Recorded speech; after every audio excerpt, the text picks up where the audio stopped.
تبلیغ اور دعوت وہ کیا چیز ہے؟ کیا چیز ہے؟ تو بات یہ ہے کہ تبلیغ اور دعوت اپنی زندگی کی ذمہ داریوں کو پورا کرنا ہے آخرت بنانے کے لیے۔ یہ تبلیغ ہاں، کہ اپنی زندگی کی ذمہ داریوں کو پورا کرنا ہے، کس لیے؟ کہ آخرت بنانے کے لیے۔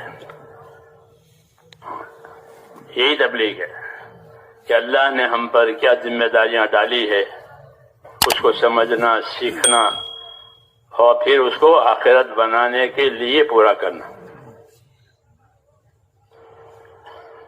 نبیوں کی دعوت اور تبلیغ میں آخرت خاص چیز ہے۔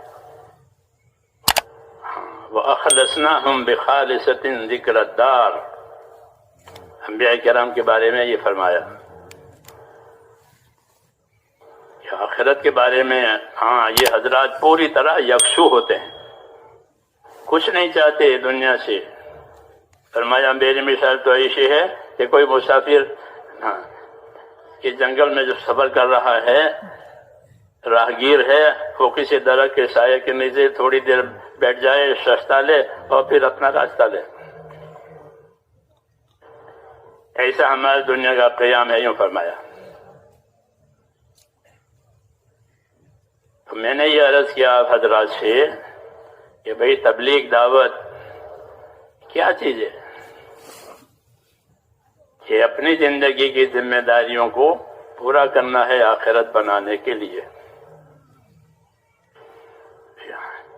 کیونکہ ہر آدمی وہ آخرت کا مسافر ہے۔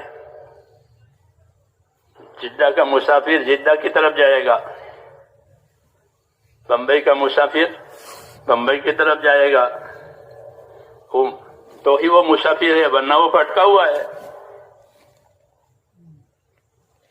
جی ہاں، اس لیے آخرت کا مسافر کہ وہ آخرت کی طرف جائے گا، آخرت ہی اس کی اپنی جگہ ہے، پھر وہاں سے واپسی نہیں ہے۔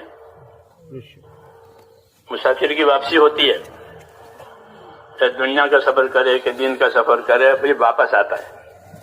مدار کی زندگی نہ گزارنی ہے، اس جگہ کو بناؤ۔